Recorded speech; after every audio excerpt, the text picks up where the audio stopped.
Saudi അറേബ്യയും പാകിസ്ഥാനും തമ്മിലുള്ള സൈനിക കരാർ തകരുകയാണ്.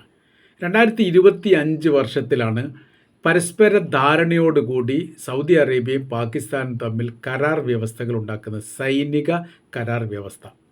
ആ വ്യവസ്ഥയിൽ പറയുന്നത് ഏതെങ്കിലും രാജ്യങ്ങൾ ആക്രമിക്കുകയാണെങ്കിൽ സ്വന്തം രാജ്യത്തെ ആക്രമിക്കുന്നതിന് സമാനമായ രീതിയിൽ കണക്കാക്കിയിട്ട് തിരിച്ചടിക്കണം എന്നുള്ളതാണ്.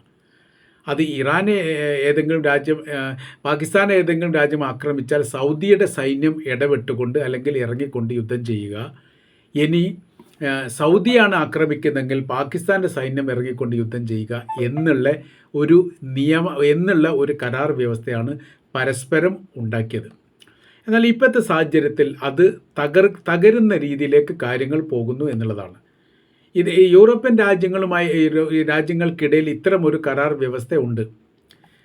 ആ കരാർ വ്യവസ്ഥ പ്രകാരം പരസ്പരം അങ്ങോട്ടും ഇങ്ങോട്ടും ഏതെങ്കിലും രാജ്യത്തെ ആക്രമിച്ചാൽ തിരിച്ചടിക്കുക എന്നുള്ളതാണ്. ഉക്രൈനെ റഷ്യ ആക്രമിച്ച സമയത്ത് പല യൂറോപ്യൻ രാജ്യങ്ങളും ഉക്രൈനെ സഹായിക്കുന്നുണ്ട്, അമേരിക്ക അടക്കം സഹായിക്കുന്നുണ്ട്. നമുക്ക് അറിയാൻ വേണ്ടി സാധിക്കും. അതുകൊണ്ടാണ് റഷ്യക്ക് വല്ലാത്ത രീതിയിൽ ജയിച്ച് കയറാൻ വേണ്ടി സാധിക്കാത്തത്.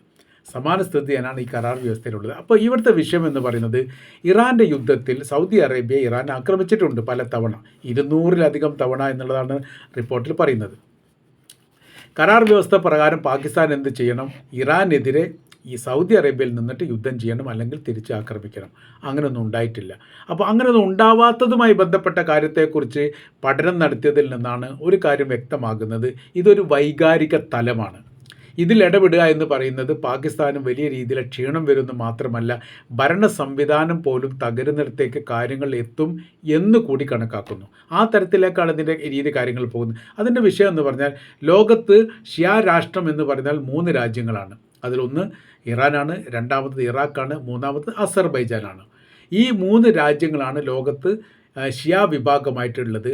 ആ രാജ്യങ്ങൾ കഴിഞ്ഞാൽ കൂടുതൽ ജനസംഖ്യാടിസ്ഥാനത്തിൽ ഷിയാക്കളുള്ള രാജ്യങ്ങളിലൊന്ന് പാകിസ്ഥാനാണ്. പാകിസ്ഥാനിൽ എപ്പോഴും സുന്നികളും ഷിയാക്കളും തമ്മിൽ പരസ്പരം അങ്ങോട്ടും ഇങ്ങോട്ടും കലഹിക്കാറുണ്ട്. ജനസംഖ്യയിലെ 15%-ഏറെയാണ് ഷിയാക്കളുള്ളത്. ഏറ്റവും ഉന്നത സ്ഥാനങ്ങളിൽ ഗവൺമെൻറ് തലത്തിലാണെങ്കിലും സൈനിക തലത്തിലാണെങ്കിലും ഉദ്യോഗ തലത്തിലാണെങ്കിലും വിദ്യാഭ്യാസ മേഖലയിലാണെങ്കിലും ബിസിനസ് മേഖലയിലാണെങ്കിലും എല്ലാം ഷിയാക്കൾക്കാണ് മുൻതൂക്കം. കാര്യം എന്ന് പറഞ്ഞാൽ, അവർ കഠിനാധ്വാനം ചെയ്യുന്നവരും അറിവ് നേടുന്നവരും അതിനനുസരിച്ച് പ്രവർത്തിക്കുന്നവരും വിശ്വാസത്തിൽ വലിയ രീതിയിലുള്ള പ്രാധാന്യം കാണുന്നവരുമാണ്. സുന്നി വിഭാഗത്തെ സംബന്ധിച്ചിടത്തോളം ഭൗതിക വിദ്യാഭ്യാസ രംഗത്ത് പാകിസ്ഥാനെ സംബന്ധിച്ചിടത്തോളം വലിയ പരാജയമാണ്.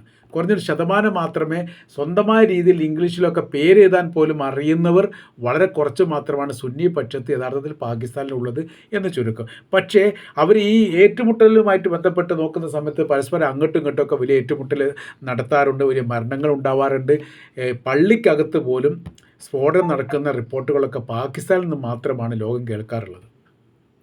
പിന്നീട് ഗവൺമെൻറ് തലം നോക്കുകയാണെങ്കിൽ അവർക്ക് യഥാർത്ഥത്തിൽ തിരഞ്ഞെടുക്കപ്പെടുന്ന ജനാധിപത്യ ഗവൺമെൻറ് വലിയ പ്രാധാന്യമൊന്നുമില്ല. അവിടുത്തെ സൈനികരാണ് രാജ്യം ഭരിക്കുന്നത്. സൈനികരോടൊപ്പം ചേർന്ന് നിന്നിട്ടില്ലെങ്കിൽ ഭരിക്കുന്ന ഭരണാധികാരി ജയിലിൽ കിടക്കേണ്ടി വരും. നിലവിൽ ഇമ്രാൻഖാൻ എന്ന് പറയുന്ന കഴിഞ്ഞ പ്രാവശ്യത്തെ പാകിസ്ഥാൻ്റെ പ്രധാനമന്ത്രി ഇപ്പോൾ ജയിലാണ്. അദ്ദേഹം മരണപ്പെട്ടിട്ടുണ്ട് എന്ന് പറയുന്നു, ഇല്ല എന്ന് പറയുന്നു. അത് തന്നെ വലിയ അഭിപ്രായ വ്യത്യാസത്തിലാണ് നിൽക്കുന്നത്. കാര്യം മുൻ പ്രധാനമന്ത്രിക്ക് പോലും രക്ഷയില്ലാത്ത ഒരു രാജ്യത്തിൻ്റെ പേരാണ് പാകിസ്ഥാൻ. നവാസ് ഷെരീഫിൻ്റെ കാലഘട്ടത്തിൽ നമുക്കറിയാം, പർവേസ് മുഷാറഫ് ആയിരുന്നു സൈനിക മേധാവി. പർവേസ് മുഷാറഫ് നവാസ് ഷെരീഫിനെ പിടിക്കുന്നു, ജയിലടക്കുന്നു, എന്നിട്ട് ഭരണം പിടിച്ചെടുക്കുന്നു. ഇതൊക്കെ സിമ്പിളായ രീതിയിലൂടെ നാടകത്തിൻ്റെ മാറ്റം പോലെ അവിടെ നടക്കുന്നു എന്നുള്ളതാണ് അതിൻ്റെ യാഥാർത്ഥ്യം. ഇപ്പോഴത്തെ സ്ഥിതി എന്ന് പറയുന്നത്, ഇറാൻ എന്ന് പറയുന്നത് ഷിയ വിഭാഗത്തിൻ്റെ, ലോകാടിസ്ഥാനത്തുള്ള ഷിയ വിഭാഗത്തിൻ്റെ വലിയ മേഖലയാണ്. ആത്മീയ നേതാവ് അവിടെയാണ് ജീവിക്കുന്നത്. അവരുമായിട്ട് ബന്ധപ്പെട്ട് ലോകത്തിലെ എല്ലാ ഷിയാക്കളും വലിയ ബന്ധങ്ങൾ പുലർത്തുന്നു. ഇപ്പോഴത്തെ യുദ്ധം എന്ന് പറഞ്ഞാൽ ആരും തമ്മിലാണ്? ഇസ്രായേലും ഇറാനും തമ്മിലാണ് നേർക്കുനേരെ യുദ്ധം നടക്കുന്നത്. അമേരിക്ക അതിൻ്റെ കൂടെ സഹായിക്കുന്നു എന്ന് മാത്രം. ഈ ഷിയാക്കൾ എന്ന് ഈ ഇസ്രായേലിലെ ജൂതന്മാരെന്ന് പറയാൻ കൃത്യവും വ്യക്തവുമായ രീതിയിൽ മുസ്ലിങ്ങളുടെ ശത്രുക്കളാണ് എന്നുള്ളത് കൃത്യമാണ്. അവരുമായിട്ട് ഏറ്റുമുട്ടുന്ന സമയത്ത് അവർക്ക് എതിരെ ഇസ്രായേലിന് അനുകൂലമായിരിക്കുന്ന ഒരു നിലപാടിലേക്ക് പാകിസ്ഥാൻ്റെ സൈന്യം മാറുകയാണെങ്കിൽ തീർച്ചയായിട്ടും അവിടെ വലിയ വിഷയങ്ങളുണ്ടാവും. ഇപ്പോൾ സൗദി അറേബ്യ ആക്രമിക്കുന്നു എന്നുള്ളത് ഒരു യാഥാർത്ഥ്യമാണ്. ആക്രമിക്കുന്ന സമയത്ത് പരമാവധി അവർ പ്രതിരോധിക്കുന്നുണ്ട്. തിരിച്ച് ആക്രമിക്കാൻ വേണ്ടി പാകിസ്ഥാൻ്റെ സൈന്യം സൗദി അറേബ്യയിൽ എത്തുകയും അങ്ങനെ പാകിസ്ഥാൻ നേരെ ആക്രമണം നടത്തുകയും ചെയ്യുന്ന സമയത്തുള്ള പ്രശ്നം എന്ന് പറഞ്ഞാൽ, പാകിസ്ഥാൻ്റെ അകത്തുള്ള ഷിയ വിഭാഗം ഏകോപിക്കുകയും പാകിസ്ഥാൻ സൈന്യത്തിനും സർക്കാരിനുമെതിരെ പ്രക്ഷോഭങ്ങൾ നടത്തുകയും ചെയ്യും. അത് നിയന്ത്രിക്കാൻ പറ്റാത്ത വിധം സങ്കീർണമാകുന്ന സമയത്ത് ഭരണ സംവിധാനം പോലും മൂക്കുകുത്തി താഴെ വീഴാനുള്ള സാധ്യതയുണ്ട് എന്ന് അവിടുത്തെ സൈനിക കമാൻഡറായിരിക്കുന്ന അസീം മുനീർ പോലും മനസ്സിലാക്കുന്നു. അവിടുത്തെ പ്രധാനമന്ത്രി ഏറെക്കുറെ ഇങ്ങനെ തന്നെയാണ് ഈ കാര്യത്തെക്കുറിച്ച് മനസ്സിലാക്കുന്നത്. അതുകൊണ്ട് ഈ വിഷയത്തിൽ ഇടപെടുക എന്ന് പറയുന്നത് വലിയ പ്രശ്നമുള്ള കാര്യമാണ്. അതുകൊണ്ട് തന്നെ ഇവരുടെ കരാർ വ്യവസ്ഥ, സൈനിക വ്യവസ്ഥ എന്ന് പറയുന്ന കരാർ വ്യവസ്ഥകളൊന്നും നിലനിൽക്കാനുള്ള സാധ്യത വളരെ കുറവാണ്. ഇനി രണ്ടാമത്തെ ഒരു ഭാഗം എന്ന് പറയാം, ഇന്ത്യയും പാകിസ്ഥാനും തമ്മിൽ പല ഘട്ടങ്ങളിലായിട്ട് യുദ്ധം ചെയ്തിട്ടുണ്ട്, പല പ്രശ്നങ്ങളുണ്ടാവും. കഴിഞ്ഞ വർഷം തന്നെ വലിയൊരു യുദ്ധം നടന്നിട്ടുണ്ട്. എല്ലാ മേഖലയിലും കീഴ്പ്പെടുത്താൻ വേണ്ടിയിട്ട് ഇന്ത്യയെ സംബന്ധിച്ചിടത്തോളം ഇന്ത്യക്ക് സാധിക്കാറുണ്ട്, ഇന്ത്യ ജയിക്കാറുണ്ട്. എല്ലാ കാലത്തും അങ്ങനെ തന്നെയാണ് ഉണ്ടാവാറുള്ളത്. അപ്പോൾ അത്തരമൊരു യുദ്ധം ഉണ്ടാവുകയാണെങ്കിൽ, അത് ഇന്ത്യയും പാകിസ്ഥാനും തമ്മിൽ യുദ്ധം ഉണ്ടാകുന്ന സമയത്ത് ഈ കരാർ വ്യവസ്ഥ പ്രകാരം സൗദി അറേബ്യയുടെ സൈന്യം പാകിസ്ഥാനിൽ ഇറങ്ങിയിട്ട് ഇന്ത്യക്കെതിരെ യുദ്ധം ചെയ്യുന്ന ഒരു സാഹചര്യം ഉണ്ടാകും. അങ്ങനെ സാഹചര്യം ഉണ്ടാകുന്ന സമയത്ത് വലിയ സങ്കീർണമായിരിക്കുന്ന വിഷയത്തിലേക്ക് അത് മാറുമെന്ന കാര്യത്തിൽ സംശയമില്ല. കാര്യം എന്ന് പറഞ്ഞാൽ സൗദി അറേബ്യ ഇന്ത്യയും തമ്മിൽ വലിയ സൗഹൃദ ബന്ധമാണ്. 10-75 വർഷത്തെ ബന്ധമാണുള്ളത്. അതിന് ഈ സൗദി അറേബ്യയുടെ സൈന്യം ഇന്ത്യൻ സൈന്യത്തിന് നേരെ ആക്രമണം നടത്തുന്ന ഒരു സ്ഥിതി വന്നാൽ റൂട്ടുകൾക്ക് മാറ്റം വന്നു. 38 ലക്ഷത്തോളം ഇന്ത്യക്കാർ ജോലി ചെയ്യുന്ന സ്ഥലമാണ് സൗദി അറേബ്യ എന്ന് പറയുന്നത്. അതിൻ്റെ മറ്റൊരു രീതി പറഞ്ഞാൽ ആ രാജ്യത്തിലെ ജനങ്ങൾക്ക് വേണ്ടി, അല്ലെങ്കിൽ ഗവൺമെൻറ്റിന് വേണ്ടി, അല്ലെങ്കിൽ സ്ഥാപനത്തിന് വേണ്ടി 38 ലക്ഷത്തോളം ഇന്ത്യക്കാർ സേവനം ചെയ്യുന്നു എന്നുള്ളതുമാണ്. അപ്പോൾ അവരെ അത് സാരമായിട്ട് ബാധിക്കും. അപ്പോൾ അങ്ങനെ വരുന്ന സമയത്ത് ഇന്ത്യയും സൗദി അറേബ്യയും തമ്മിൽ വലിയ ബന്ധത്തിന് ഒലച്ചിലുകൾ വരും. അങ്ങനത്തെ വലിയ സങ്കീർണമായിരിക്കുന്ന വിഷയത്തിലേക്ക് യഥാർത്ഥത്തിൽ ഈ കാര്യങ്ങൾ എത്തും എന്ന കാര്യത്തിൽ യാതൊരു സംശയവുമില്ല.